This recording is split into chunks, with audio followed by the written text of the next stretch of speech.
بسم الله الرحمن الرحیم. الحمد لله و الصلاة والسلام على رسول الله صلی الله علیه و سلم و علی آله و صحبه اجمعین. درس ششم امروز که ما و شما میخوانیم اسم المالک، الملک و الملیک. این سه اسم از اسم الله سبحانه و تعالی هست. این یک جای به خاطر از میخوانیم که ارسیشان معنایشان بسیار نزدیک است. اول تعریفی کلمه المالک در لغت. المالک اسم فاعل است که در لغت به معنای صاحب اشیا میه. مثلا چیزهای مادی را صاحبش میه. مثلا میگیم فلان مالک البیت، فلانی مالک چی است؟ خانه هست. دوم به معنای کسی که مالک سیاست و قدرت باشه. این هم به این معنا هم میه. به معنای قاضی هم میه در لغت. مالک به معنای قاضی.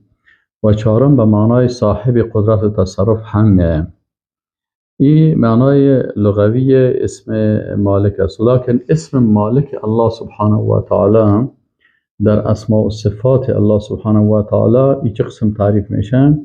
المالک من اسماء الحسنى. مالک از اسماء الله الحسنى هست و یدل علی مالک الدنیا والآخره. و این دلالت میکنه به ذاتی که او مالک دنیا و آخرت است و ما فیهما و آنچه در بین دنیا و آخرت است.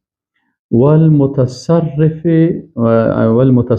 فیهما و همشان ذاتی که تصرف میکنه، یعنی مالک متصرف است در فیهما، یعنی در دنیا و آخرت.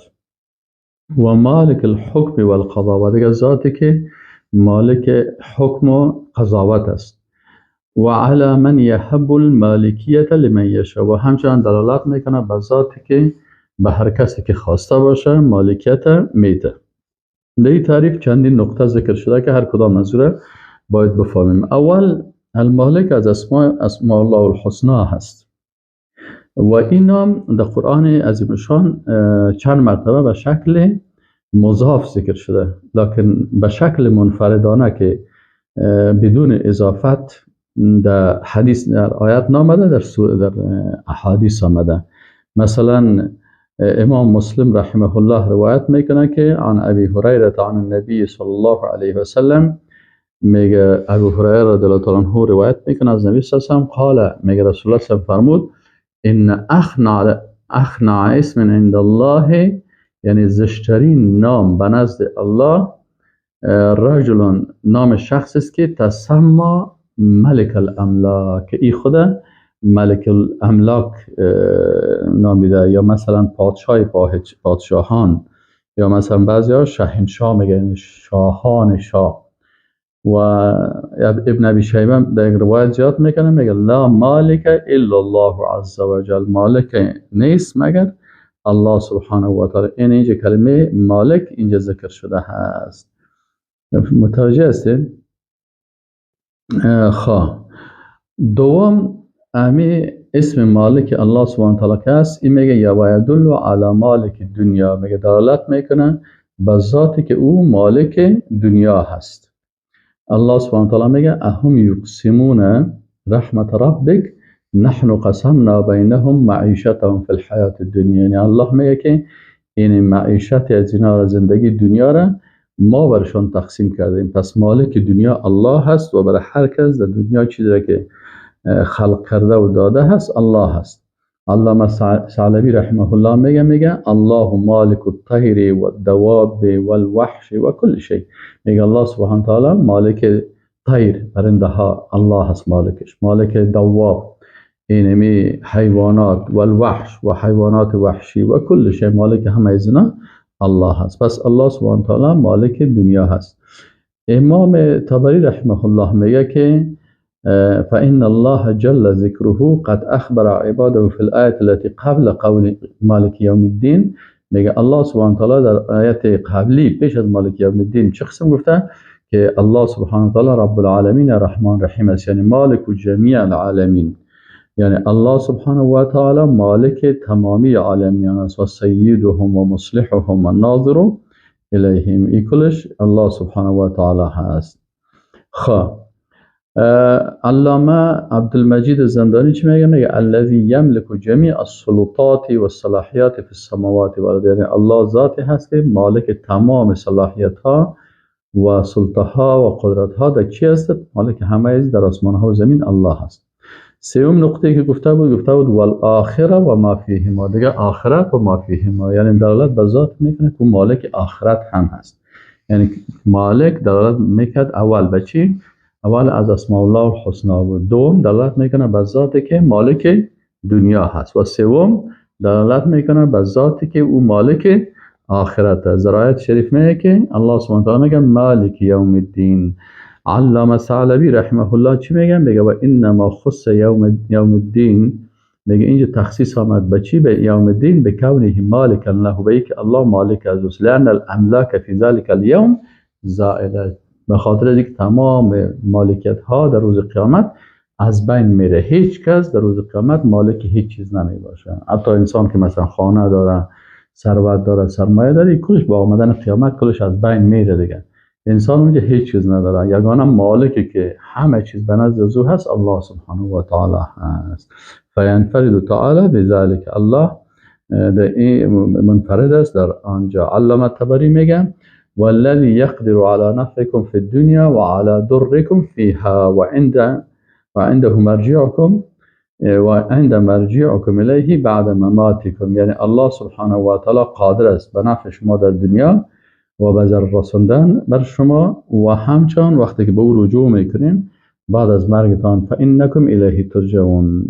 چهارم چه نقطه‌ای که هست والمتصرف فیهما، الله مالک دنیا بود، مالک دنیا و ما فیها و آخرت و آنچه که در او بود و همچنان الله سبحانه و تعالی متصرف است در دنیا و در آخرت.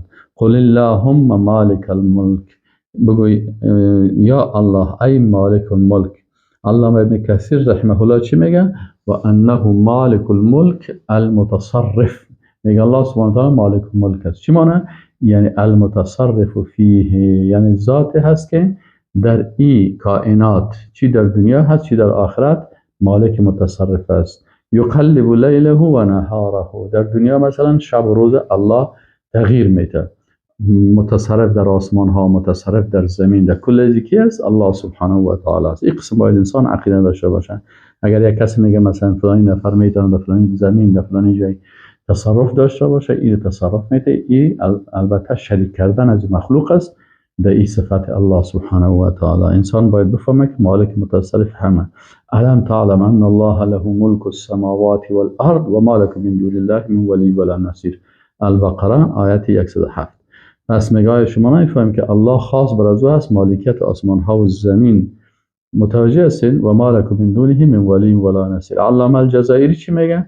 میگه المالک صاحب الملک المتصرف، المتصرف کیف یشاء. میگه الله سبحانه و تعالی صاحب الملک است و متصرف است، یعنی تصرف کننده است. ضرور تصرف چی معنی؟ یعنی هر قسمی که خواسته باشه او رو تغییر میده. مثلا ما و شما رو در وجود ما کی مالک ما و شما بود که ما و شما رو تصرف کرد؟ ما و شما نطفه بودیم، باز علقه شدیم، باز مضغه شدیم، باز استخوان تبدیل شدیم. این کل مالک متصرف در بطن مادر شروع باز بالاخره وقتی ما و شما طفل بودیم، باز طفلیت وقتی که متاسسا کلان شدیم و جوان و بالاخره آدم مسیح که اینا در کل از کی تصرف میکنه؟ الله سبحانه و تعالی. خود ما مثلا حتی در وجود خود مالک متصرف نیستیم. اگر مثلا بدل من میبود مخوام تو یک سیاه مثلا القاس برای خود چی میکردم یا عمر خود هیچ مثلا از 20 نمیکردم دیگه. 30 سال پیشم 20 سال بودم، حالا 20 ساله، اما ما مالک متصرف نیستیم. یعنی مثلا انسان اول آدم است، نه اول الف وارد میباشی، باز دال وارد میشی، باز میم وارد میمری. کی تصرف میکنه در وجود؟ الله. در آسمان ها کی تصرف میکنه؟ الله. در زمین کی تصرف میکنه؟ الله. اگر بخوای در یک لحظه کل دنیا را چی میکنه؟ سرچپه میکنه، کل از بین میبره. مثلا در ترکیه وقتی که زلزله شد تعمیرهای بلند هیچ مردم فکر نمیکرد ما اینجا آرامی، امنیت، هیچ مشکل نیست، جنگ نیست، فلانی نیست. این خلاص یک دفعه عذاب الله یا مثلا زلزله الهی شد و اون بسته تعمیرها سرچپه شد. پنجم و مالک الحکم والقضاء. پس مالک دلالت میکنه چی؟ به او ذاتی که مالک حکم است و مالک قضا و فیصله هست. اینجا بسیاری علما مالک یوم الدین چی میکنن؟ میگه مالک یوم الدین یعنی کسی که قاضی و فیصله کننده هست در روز قیامت. عبدالله ابن عباس رضی الله عنهما میگه لا یملک احد فی ذلک اليوم معه حکما کملکهم فی الدنیا. میگه هیچ کس در اونجا مالکیت نداره، ملک نداره، مثل که در اینجا مثلا مردم مالک بودن. و ابن عباس و سدی و مقاتل رحمهم الله یا چی میگن؟ میگه مالک یوم الدین یعنی قاضی یوم الحساب، یعنی الله سبحانه و تعالی قضاوت کننده هست در روز قیامت. کی قضاوت میکنه؟ کی حکم میکنه؟ کی فیصله میکنه؟ الله. علامه نیشاپوری چی میگن؟ میگه قاضی یوم الجزاء والحساب. میگه الله قاضی روز جزا و حساب است، لانه متفرد فی ذلك اليوم بالحکم. چرا در روز الله یگانه هست به حکم. ششمین نقطه و علی من یحب، یعنی المالک دلالت میکنه به چی؟ علی من یحب الملک والمالکیت لمن یشاء، یعنی او ذاتی که ام ملک، پادشاهی یا مالکیت میده برای هر کسی که خواسته باشه. اولا میرو ان خلقنا لهم ما عملت ایدینا انعاما فهم لها مالکون. میگه نه فهمن الله متعال میگه که ما حیوانات خلق کردیم، بازی ها چی شدن؟ یا مالک ازی شدن. این مالکیت کی برشان داد؟ الله سبحانه و تعالی داد. مثلا برای یوسف علیه السلام، یوسف علیه السلام دعا میکرد رب قد آتیتنی من الملک، یا الله تو برام چی دادی؟ اما ملک و قدرت و سلطنت برام دادی. و علمتنی من تعبیر الاحادیث، تو برام تعلیم اما تعبیر احادیث یا تعبیر خوابها را تو برام تعلیم دادی. متوجه هستین؟ پس اینجا مالک ازی که برای یوسف علیه السلام میداد یکی هست، الله سبحانه و تعالی هست. پس این حالا ما و شما فهمیدیم، سعی کنیم در صفت ملک الله سبحانه و تعالی چند نقطه را فهمیدیم. اول مالک کی هست؟ از اسماء و صفات الله سبحانه و تعالی است. دوم مالک دنیا هست. سوم مالک آخرت است. چهارم متصرف در دنیا و آخرت است. پنجم یعنی ذاتی که همه قاضی هست، یعنی قاضی قضاوت کننده و صاحب حکم است در روز آخرت. و ششم این است که همین مالک دلالت به ذات میکنه که او ذات چی میکنه؟ او ذات هست که مالکیت به هر کسی که خواسته باشه میده. یهب لمن یشاء اناثا و یهب لمن یشاء ذکور، به یکی دختر میده به یکی پسر میده.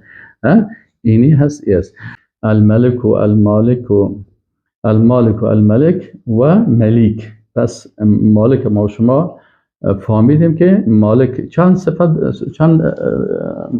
چند دلالت میکنه؟ 6 نقطه. نقطه اولشی بود که الله سبحانه و تعالی این المالک است، یکی از اسماء الله حسنا هست. دومش دلالت میکنه به ذاتی که دنیا و آنچه در دنیا هست مالکش است. سوم به ذاتی که مالک آخرت و آنچه در آخرت است. چهارم ذاتی که متصرف است در دنیا و آخرت. پنجم ذاتی که حکم و قضاوت از دنیا و آخرت مربوط است.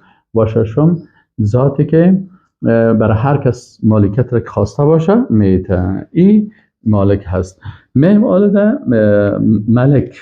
ملک در اسماء و صفات الله میگه الملک من اسماء الحسنا، میگه مالک است از جمله اسماء الله الحسنا است. یدل علی من هو ذو الملک له ملک الدنیا والآخره، یعنی میگه این دلالت میکنه به کسی که صاحب چی است؟ صاحب ملک است، صاحب فرمانروایی است. اینجا فکرتان باشه اینجا به معنای فرمانروایی است. له ملک الدنیا والآخره، که بر از او فرمانروایی دنیا و آخرت است. و ما فیهما و هو المتصرف، و او تصرف کننده هست. و الحاکم فیهما، و حاکم است در دنیا و آخرت. و یعطی ملکه لمن یشاء و یاخذ منهم. اما مثل مالک ورس اونجا به معنای صاحب است، اینجا به معنای فرمانروا. پس اینجا الله سبحانه و تعالی چند نقطه اینجا ذکر میکنه. اول الملک من اسماء الحسنى، اول ملک است از اسماء الله، از نامهای حسنای الله سبحانه و تعالی هست. الله سبحانه و تعالی در قرآن عزیز چی میگه؟ هو الله الذي لا اله الا هو الملك القدوس السلام المؤمن المهيمن. اینجا الملک اینه. پس اینجا الملک یکی از اسماء الله شد. علامه طبری میگه الملك الذي لا ملك فوقه ولا شيء الا دونه. میگه ملک الذی، او ذاتی هست که لا ملک فوقه، هیچ ملک بلندتر از او نیست، یعنی او فرمانروای همه هست. ولا شیء، و هیچ چیز نیست الا دونه، مگر که او از او کده پایین تر هست. پس این از اسماء الله الحسنا شد. و یدل دوم علی من هو ذو الملک، و دلالت میکنه به او ذاتی که او صاحب ملک است. صاحب ملک یعنی صاحب، علامه الجزائری چی میگه؟ میگه الملک ذو السلطان، یعنی او ملک کی هست؟ او ذاتی که صاحب سلطان است، صاحب قدرت است، صاحب سلطه هست. الامر الناهی المعطی المانع بلا مانع ولا منازع. میگه یعنی الله سبحانه و تعالی او چی هست؟ او ذاتی هست که صاحب سلطنت و فرمانروایی هست، امر کننده هست، نهی کننده هست، برای کسی چیز را میته، برای کسی را منع میکنه بدون مانع و منازع. یعنی هیچ کسی به سلطنت و قدرت و فرمانروایی الله سبحانه و تعالی ممانعت و منازع کرده نمیتونه. علامه سعدی رحمه الله چی میگه؟ میگه الملک و هی من صفات العظمه و الکبریا. میگه این از صفات عظمه و کبریا و بزرگی و قهر و تدبیر الله هست. چرا؟ الله سبحانه و تعالی صاحب چی است؟ ذی الملک و الملکوت و الکبریاء و الجبروت. سبحان ذی الملک و الملکوت و الکبریاء و الجبروت. پس الله سبحانه و تعالی این از صفات های الله سبحانه و تعالی هست. خب دیگه یدل علی من له ملک الدنیا، یعنی دلالت میکنه به ذاتی که او فرمانروایی دنیا از او هست. متوجه شدین؟ اول از اسماء الله الحسنا شد، دوم ذاتی که فرمانروایی دنیا و آنچه که در دنیا هست فرمانروایش کی است؟ الله هست. حکم الله بالای او نافذ است. الذی له ملک السماوات والارض. ملک یعنی فرمانروایی آسمان ها و زمین.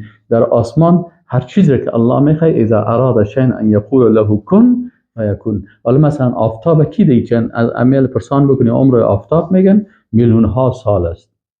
کی دی تصرف میکنه؟ کی فرمان رو فرما؟ امی آفتاب به زیر فرمان کی است؟ الله. سیارات است، نظام شمسی هست. سبحان الله، اگر شما در تلسکوپی کل زیر سیر کنین به قدرت الله سبحانه و تعالی حیران میمانین. پس در اینجا آیات زیاد الذی له ملک السماوات والارض. الله قل من بیده ملکوت کل شیء و هو الذی خلق السماوات والارض بالحق.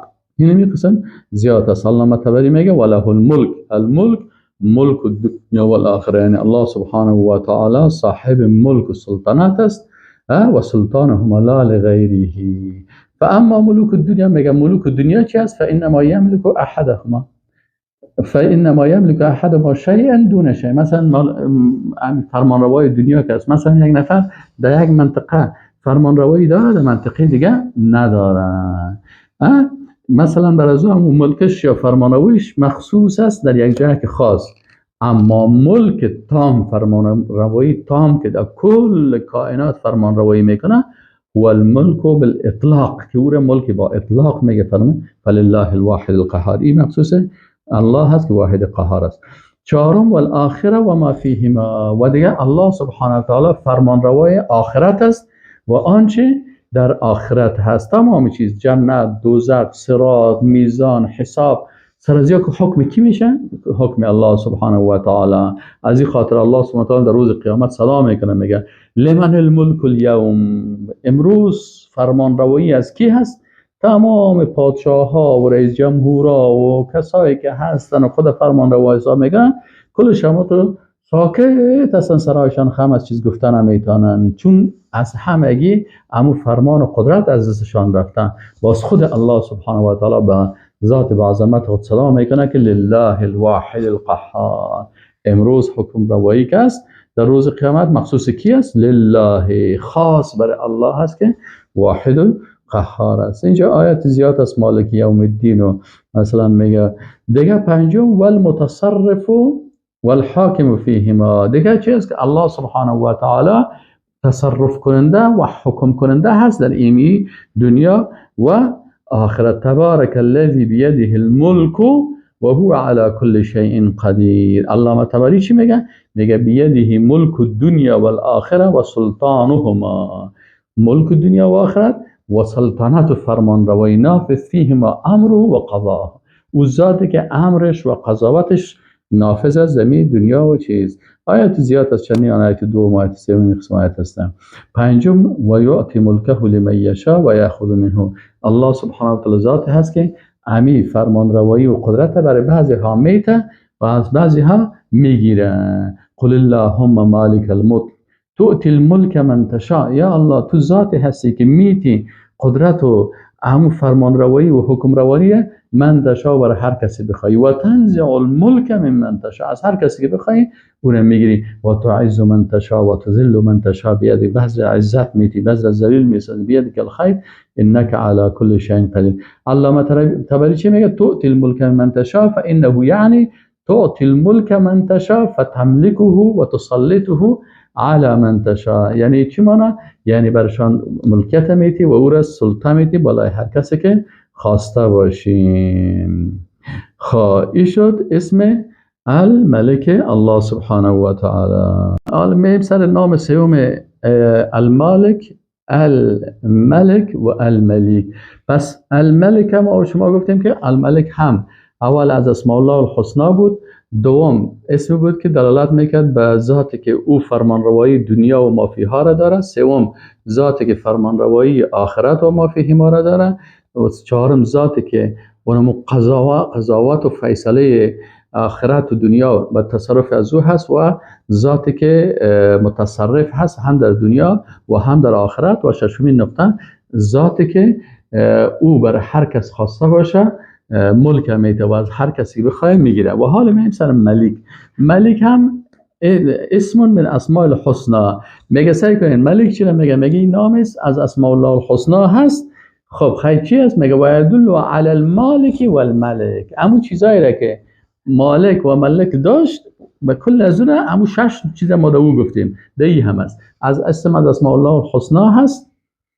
مالک و ملیک یعنی مالک و فرمانروای دنیا هست، مالک و فرمانروای آخرت هست، یعنی دوش میگیرن و متصرف هست در دنیا و در آخرت و حکم و قضاوتش مثلا در دنیا و آخرت میکنه و به هر کسی که بخواه امو ملک و قدرت و سلطنه میده. خب لکن اینجا گفته که سعی کنیم و یدل علی المالک و الملک به صیغه مبالغه. با چی آمده؟ اینجا صیغهش مبالغه هست في إثبات كمال الملكية والملك معا مع دوامهما ازلا و ابدا. این اینجا میگه این به خاطر چی است که اثبات کمال ازوره، کمال ازوره. چرا ما شما گفتیم در صیغه مبالغه که است، باز اونجا نسبت به ایدگاه کده همون چیزش بیشتر میشه. مثلا خب اول الملک است، اسم از اسماء الله الحسنا هست. چی دلیل داریم؟ در آیت سوره قمر آیت 54 و 55 است که میگه ان المتقین فی جنات و نهر فی مقعد صدق عند ملیک مقتدر. اینجا ملیک آمد. دوم دلالت میکنه به مالک و ملک، یعنی چیزهایی که ما در مالک و ملک خوانده بودیم همین ملیک به کل دلالت میکنه. سوم گفت به صیغه مبالغه آمده در اثبات کمال. دکتر رضوانی چی میگه؟ میگه الملیک صیغه مبالغه فی اثبات کمال الملکیت والملک معا. میگه این دلالت میکنه به اثبات مالک و ملک، مالک و ملک، تمام این صفات الله داره مع دوامها، به همراه دوام از این صفات ازلا و ابدا، که یعنی تا از ازل تا ابد، از ازل تا به ابد الله هست. فالملیک و اکثر مبالغه من الملک. از ملک کده مبالغه از چی هستن؟ بیشتر هست. خب چهارم مع دوامهما ازلا و ابدا. فهمیدین؟ این شد اسم ملیک الله سبحانه و تعالی. یعنی این وقتی که الله سبحانه و تعالی ملک خود برای مخلوقات میته، در اینجا باز یک چیز در صفت مبالغه میگه که باید به یاد داشته باشین که چی هست در صفت مبالغه؟ یعنی هر قدر که کمیت مخلوقات زیاد باشه کمیتشان، و هر قدر مخلوقات باشه، مثلا به جبرائیل علیه السلام یک قدرت خاصی داده، به میکائیل علیه السلام قدرت سلطنت خاصی داده، برای دیگه ملائکه خاصی داده، مثلا برای انسان ها خلافت زمینه که میده، مثلا خلافت به آدم علیه السلام، باز بنی اسرائیل، باز به بنی اسماعیل، به مسلمان ها. اینی قسم این کل هر قدر تعداد زیاد باشه این شامل میشه، در کمیت زیاد باشه یا در کیفیت. والسلام علیکم و رحمت الله و برکاته.